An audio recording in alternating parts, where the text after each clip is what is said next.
everyone, Happy New Year. So if you've seen the title of this video, you already know what I'm going to be talking about. This is going to be about introversion and what that means to me. I think to some people, some of the things that I will mention kind of fall into the category of social anxiety, which is true in my case, but not for every person who thinks of themselves as an introvert. Now, there are a lot of definitions for what that could mean.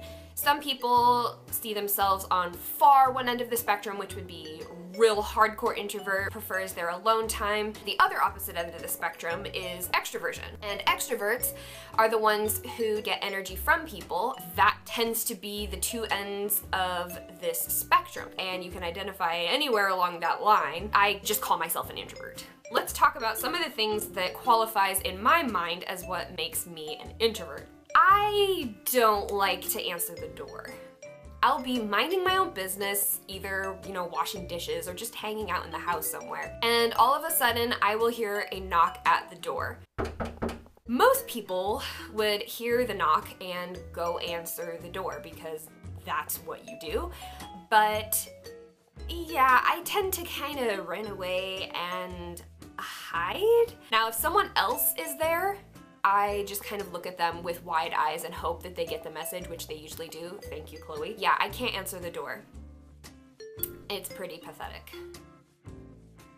Something that kind of goes along with the not answering the door is that I also will not answer my phone. If you are not part of my immediate family or my roommates, I will probably not pick up your phone call.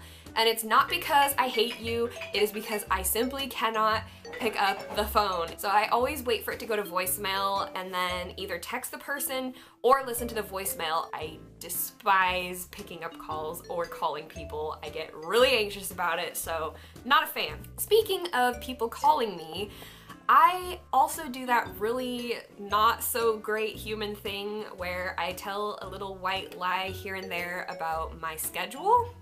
And by that I mean, you know how you're like sitting on the couch on a really nice, cozy day and you're all wrapped up in your pajamas and stuff, and all of a sudden you get a text from a friend and they're asking if you want to hang out, but then you're just like so comfy in your blankets and pajamas and you just can't be bothered. And let's be honest, anime is much better company when you're cozy on the couch. So you tell the little white lie that you're busy and try to get over the guilt and move on with your life, which usually doesn't take too long because you get sucked back into whatever TV show you're watching. Okay, so I've been told lots of times that I space out. Actually, I don't even have to be told that. And when I do that, my face gets very blank. Sometimes I purposely do it because I don't want to talk to people, so I kind of put on my don't talk to me face.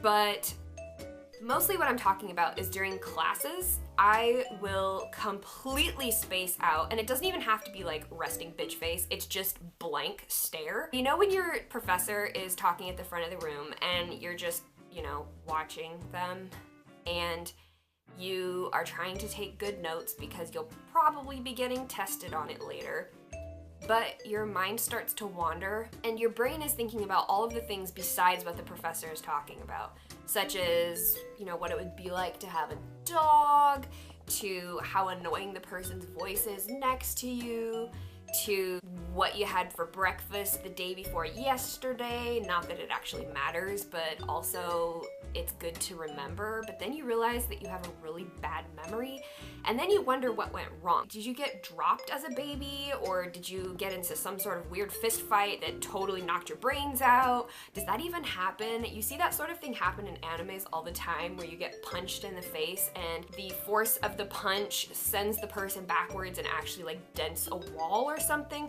Pretty sure that's not how physics works. And then your mind jumps to another thing, like if you met a celebrity one day, one that you really looked up to, what would you say to them? And how would you explain yourself and how you really care about them, and how you've seen their progression as an artist? And then you realize that the celebrity doesn't have any idea who you are, and then you wonder, what the hell is the teacher talking about? Tomorrow will be our midterm exam, which will make up half of your grade for the class. And yeah, you're kind of screwed. So what about you all? Do you think that you fall on one end of the spectrum or the other? Let me know in the comments. I'm very curious. And also let me know if you have experienced any of the things that I just talked about. I'd be curious about that too. Thank you so much for watching, and I will see you next Monday. Bye!